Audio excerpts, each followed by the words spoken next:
Preguntaron los discípulos al Señor Jesús, ¿qué señal habrá de tu venida y del fin del siglo? Y el Señor dijo, mirad que nadie os engañe.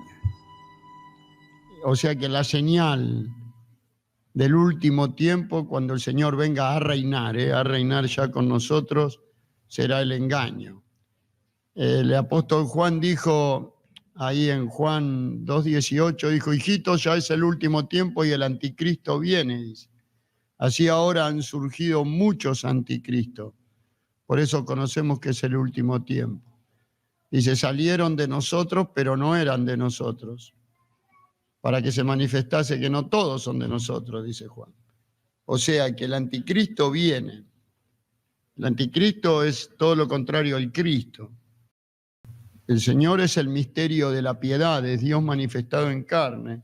El anticristo es el misterio de la iniquidad. Es como decir, aunque no lo es, el diablo manifestado en carne, por decir así. Pero es una persona, será una persona con carácter bestial que tendrá, por decir así, el carácter de Satanás, ¿no? Pero eso sucederá cuando la iglesia ya no esté en el mundo. Pero hoy ya está el espíritu del anticristo. Hoy el espíritu del anticristo ya está reinando. Y el diablo hace lo imposible por medio de este espíritu de engaño de tratar de desviar en lo más posible a toda la humanidad del conocimiento de la verdad. Porque al diablo no le importa que vos seas budista, del Islam, o testigo de Jehová, o mormón, o ateo, o incrédulo. No le interesa lo que sos, lo que vos seas. A él lo que le interesa es que vos no conozcas la verdad, nada más. Porque hay un solo nombre debajo del cielo dado a los hombres en el que podemos ser salvos. Hay un solo camino, y es por medio de Cristo. No hay otra forma de ser salvo. Entonces el diablo lo que intenta por todos los medios es que la gente no sea libre del pecado y de la condenación por medio de Cristo. Entonces él trata por todos los medios de desviar. Y como el hombre no puede vivir sin Dios, porque es la verdad, el hombre no puede vivir sin Dios. Ayer leía en el diario que salió el informe por un juicio que le hicieron los familiares de los que murieron en el vuelo que cayó, creo que fue en Uruguay, ¿no? Un vuelo del APA, que murieron creo que algo de 80 y pico de personas. Y salió las últimas palabras de los pilotos en la caja negra que nunca se había escuchado. Esa fue a Estados Unidos, creo, y ahí salieron a luz por medio de este juicio que se le está haciendo a la empresa o a lo que era la empresa, porque creo que la APA no está más. Y salió la voz del piloto. No voy a repetir porque decía malas palabras, pero lo que primero dijo, Dios mío, nos matamos, Dios mío, nos matamos. Y cómo la gente a último momento clama a Dios, aunque sean incrédulos, porque la gente sabe que hay un Dios al final. Lo que pasa es que el diablo hace lo imposible para desviar a la gente del verdadero conocimiento de Dios.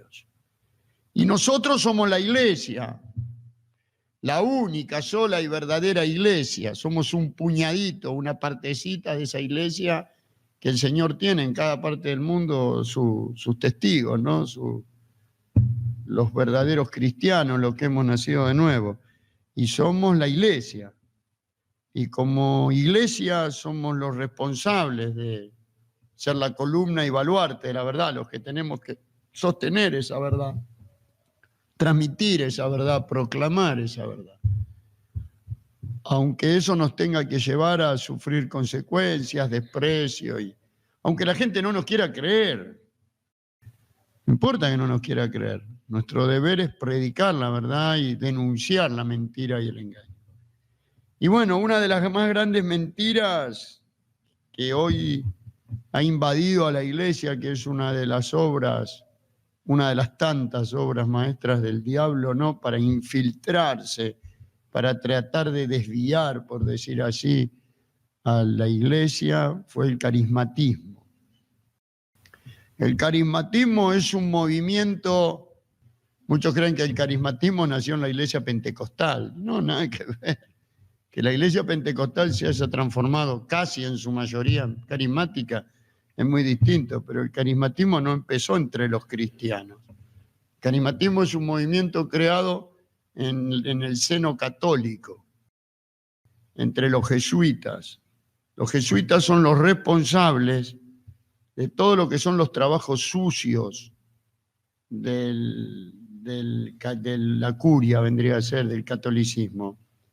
Y ellos sí, ellos han entrenado, preparado y capacitado a sacerdotes disfrazados de pastores y los han introducido dentro de la iglesia, pero que nunca fueron cristianos. Son jesuitas o personas compradas, sostenidas, llevadas a la cúspide en el sentido mundialmente reconocidos. Un ejemplo de estos que fue llevado hasta la cima, ser una persona millonaria, ¿no? Porque ellos le han llevado a eso, es este hombre Benny Hinn, ¿no? Benny Hinn. Y bueno, y tantos otros, entre otros conocidos, otro es Marcos Witt, o Cash Luna, o Jesús Adrián Romero, Alex Campos. Bueno, podría mencionar una lista larguísima. Estos son los más modernos. Yo conozco los más viejos, los que empezaron con el movimiento carismático. El movimiento carismático va a la par del movimiento ecuménico. El ecumenismo también es un movimiento creado en el seno católico. Y el carismatismo también fue creado en el seno católico. ¿Cómo es? Yo no puedo explicar todo lo que significa el carismatismo, ¿no? Hay un libro muy bueno, escrito por el hermano Alberto Rivera, ya murió asesinado por los jesuitas. Él se escribió un libro que se llamaba Cortinas de Humo. Ahí se explica de una manera fabulosa cómo los jesuitas preparan, porque uno diría, ¿y él cómo sabe? Porque él era jesuita. Él fue un sacerdote español, de familias católicas, criado, llegó a ser sacerdote, jesuita, fue preparado. Él cuenta cómo entre la fila jesuita fue preparado, adiestrado y entrenado como pastor para introducirse dentro de la iglesia cristiana y así generar todo tipo de perversión dentro de la iglesia, generar divisiones, crear adulterio, meter falsas doctrinas. Y él cuenta que eran un grupo de 4 o 5 preparados, había mujeres también, ex monjas, no ex monjas. Les cuento una monja jesuita preparada por ellos, que fue una de las primeras grandes milagreras y pastoras que tuvo la iglesia pentecostal, pero que ella fue siempre una monja jesuita. Catherine Kuhlman se llamaba. Claro, los que son nuevos no conocen, ella estaba en el año 60, me parece. Una de las primeras pioneras metida dentro de lo que es el movimiento de las pastoras y todo eso. Una jesuita también. Y bueno, por medio de estos movimientos, ellos lo que intentaban eran dividir las iglesias.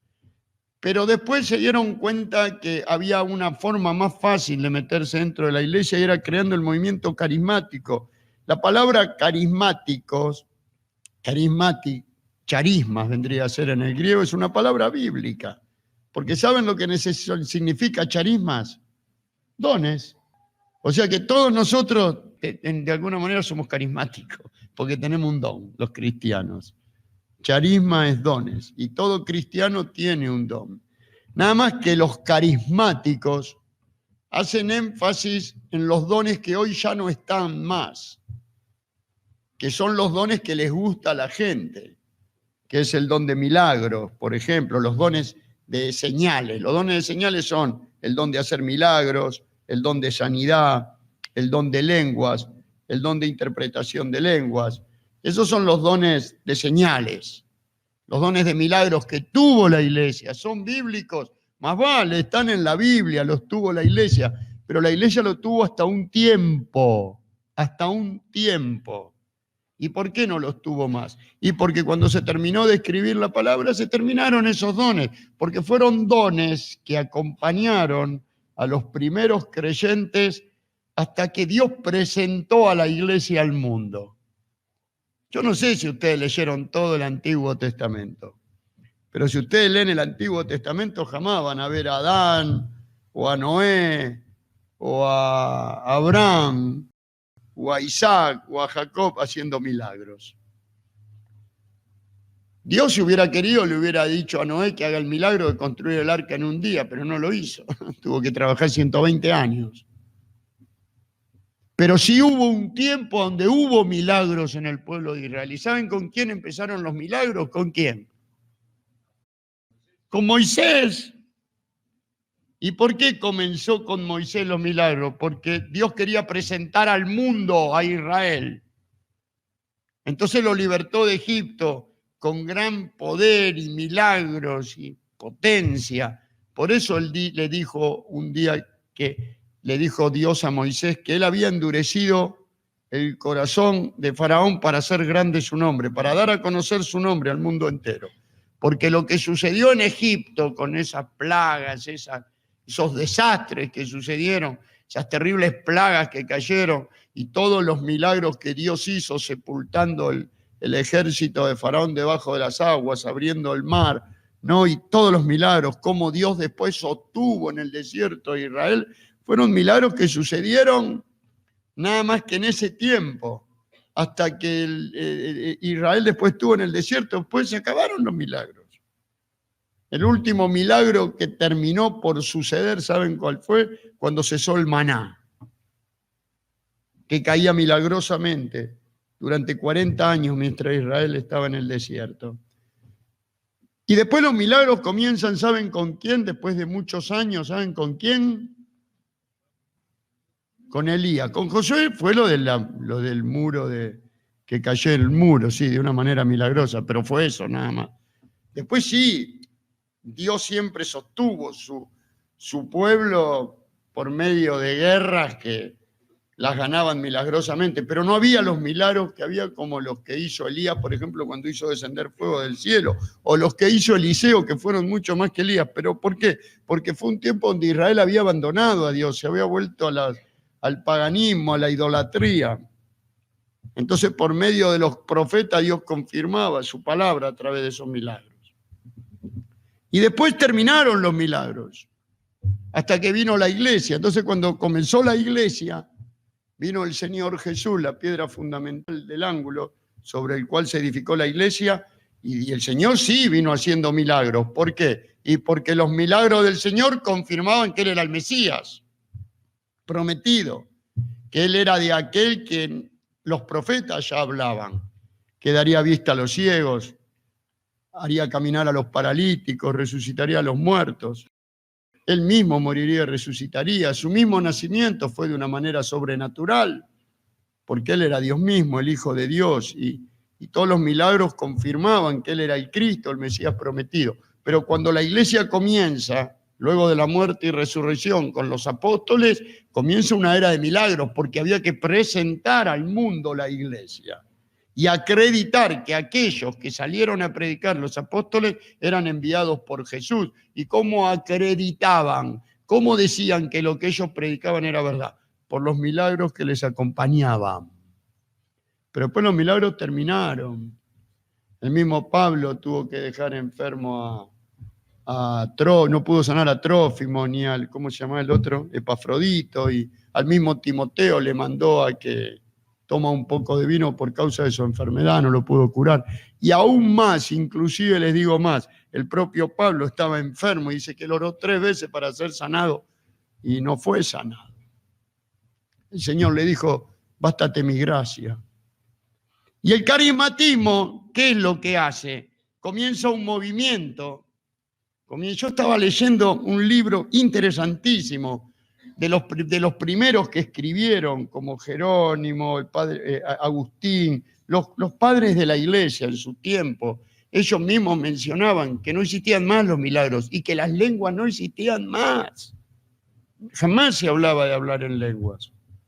Fíjense en que en el único momento que se escucha de hablar en lenguas es en el libro de los Hechos en 3 oportunidades, en Hechos 2, en el bautismo de la iglesia, en Hechos capítulo 10 en la casa de Cornelio y en Hechos capítulo 19 cuando se convierten los discípulos de Juan. Después ninguna epístola se escucha de hablar en lengua. Sí, el apóstol Pablo tiene que escribir en 1 Corintios capítulo 14 para poner en orden el desorden que habían causado los corintios, que era la iglesia más carnal de todas, y ahí se hablaba en lenguas, pero no con lo que era el don verdaderamente. El don de lenguas era esto, escuchen.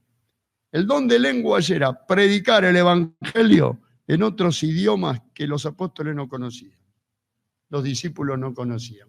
Tenían el poder ese dado sobrenaturalmente por Dios de hablar otros idiomas sin haberlos estudiado. Pero eso terminó también, cuando se terminó de escribir la palabra. Pero los carismáticos, los católicos vieron que las iglesias católicas se estaban vaciando. Hermano, no hace falta ser muy inteligente. Y uno ve la crisis que vive el catolicismo. Yo me acuerdo cuando llegué acá a Posada, la primera manifestación que hubo acá, ¿cómo se llama esto que está acá? Fátima. Yo creo, bueno, está Luis acá, no me deja mentir, que deben haber pasado entre 30.000 o 40.000 personas. Yo creo que más también.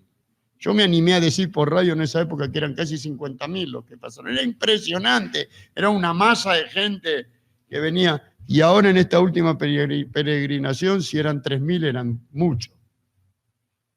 Entonces esta crisis ellos la vienen viendo hace rato. Entonces de alguna manera veía que el movimiento pentecostal y la iglesia de alguna manera estaba llevándose mucha gente.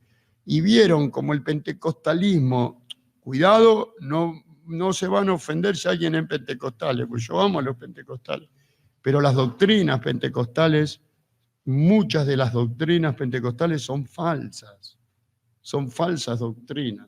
Por eso el catolicismo encontró una beta ahí entre los pentecostales para poder introducir el carismatismo. ¿Por qué? Porque los pentecostales hacen mucha énfasis en los dones de milagros, en todos estos dones que terminaron.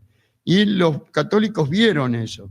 Y el movimiento carismático es eso, es un movimiento que ha metido gente que lo único que hace énfasis es en el don de lenguas, en el don de milagros, en la sanidad divina, en hacer milagros, señales, profetizar. No se olviden que este movimiento apostólico, yo nunca cuando era chico, yo me crié adentro de una iglesia porque mis padres, mi abuela eran creyentes. Yo me convertí de grande, pero de chico iba a la iglesia. Jamás yo escuchaba de mis padres decir que había apóstoles. Jamás. Sí se hablaba de profetas, eso es verdad, pero no de apóstoles. El movimiento apostólico que empezó ahora, que los pastores ya hacen llamar apóstoles, empezó por los católicos. Porque la iglesia católica es iglesia católica apostólica y romana. Ellos son los que dicen ser los sucesores de los apóstoles. Ellos dicen que el primer papa fue Pedro. Que Pedro fue el primer papa y de ahí vino una sucesión ininterrumpida de apóstoles porque los papas, el papa de hoy se hace llamar, es el apóstol mayor. Entonces ellos creen, y el carismatismo le introdujo dentro de la iglesia apóstoles. Y ahí nació, y después a los pastores, a la mayoría de los pastores pentecostales y bautistas y de todos estos que cayeron en el carismatismo les encanta. A ellos les encanta tener el título de apóstol, tener el título de profeta. A ellos les encanta que la gente venga a ellos para ir a Dios. Por eso ellos llegan a decirte de que vos no podés ser bendecido si no pasás por las manos del pastor. Y ahí que viene la imposición de manos, que ellos es porque son ellos, a ellos les encanta tener la gente. Y más cuando Satanás, Dios lo permitió, y Satanás le dio ese poder permitido por Dios a estos carismáticos de tener el poder de tumbar gente, porque eso es verdad, ojo, no sé hoy, pero antiguamente era verdad. Estos tenían ese poder que ponían la mano y la gente caía al piso. Yo fui testigo, hermano, cuando empezó el movimiento carismático. Yo denuncio el carismatismo hace 25 años, no hace 2 días. No hace 16 años de que estoy acá. Yo ya denuncio el carismatismo desde que empezamos en la radio, cuando yo iba al seminario y era un estudiante del seminario, ahí empezó el movimiento de la fe, Y a mí ya de entrada, cuando la primera vez que vi una reunión de esta, donde la gente pasaba y estos tumbaban a la gente, los revolcaban por el piso, la gente quedaba borracha en el espíritu, decían ellos. Yo ya sentía que ahí no, algo raro había, que eso no era Dios, ya que era como de un primer momento. Y ahí empecé a investigar, a investigar, y tuve la oportunidad de estar en una de las reuniones más importantes que se realizó en la Argentina, o la más importante, a donde, no se olviden que el movimiento carismático, escuchen bien, fue creado por los jesuitas. Y hoy el Papa, que es Bergoglio, es jesuita, es el primer Papa jesuita. El líder que maneja la Iglesia Católica no es Bergoglio, es el Papa Negro, que es el general de los jesuitas. Pero cuando yo le estoy hablando en el año, no me acuerdo ahora si era 2006, creo que yo tengo igual todos los registros guardados, los recortes de diario, todo guardado. Se hizo la reunión acá en la Argentina, en el Luna Park, a donde el predicador de esa reunión era el cardenal Bergoglio, cuando era cardenal, no era papa. Y en esa reunión viajaron los representantes del Vaticano para avisarle. Fue como una reunión a donde se largaba, pues se le anunciaba, secretamente, por supuesto. Porque atrás de todo esto hay un sincretismo. ¿Qué quiere decir un sincretismo? Que todo es ocultismo, todo se hace ocultamente, encubiertamente. Por eso hay un versículo, a ver si lo encuentro, ahora no lo tengo de memoria, pero vayan a Juan, a ver si es en Juan, a donde el Señor, Juan 18, versículo 19. Él les dice, y el sumo sacerdote preguntó a Jesús acerca de sus discípulos y de su doctrina. Escuchen, el sumo sacerdote, ¿no? Este que teóricamente tendría que ser el representante de Dios y era el representante del diablo. Y Jesús le respondió, yo públicamente he hablado, dice, al mundo. Siempre he enseñado en la sinagoga y en el templo, donde se reúnen los judíos, y nada he hablado ¿en qué? En oculto. Él no tenía nada de oculto. No había nada que esconder. La masonería tiene todo un culto escondido. Los Illuminati tienen todo un culto escondido, que son los principales líderes que manejan el nuevo orden mundial. El catolicismo, hermano, tiene todo un culto escondido. Es mentira ese culto que ve la gente que se hace. No, ellos tienen un culto que la Biblia lo llama las profundidades de Satanás, porque los líderes son adoradores de Lucifer. Entonces, en esa reunión que se hizo en el Luna Park, se le vino a decir a Bergoglio, yo les digo, hace 10 años atrás, o no sé cuántos años atrás, antes que Bergoglio, ¿cuánto hace que Bergoglio está de papa? Calculen 13 años atrás. Se le vino a decir en el 2006, se le vino a decir que se hizo esa reunión como para avisarle a Bergoglio que él sería el futuro papa. ¿Y quiénes vinieron? El que hoy es su mano derecha ahí en el Vaticano, ese tal Cantalamessa. Y vinieron todos. ¿Y saben quién era el que manejaba toda la música? Marcos Witt. O sea, Marcos Witt era el líder, el que manejaba toda la parte de la adoración de la música. Bergoglio era el principal predicador y todo el consejo de pastores estaba ahí de Buenos Aires, los pastores pentecostales, carismáticos y ecuménicos.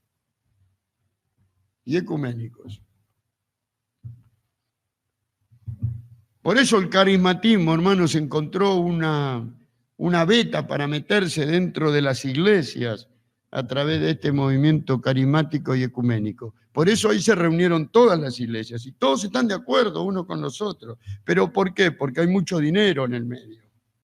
Hay un poder grande.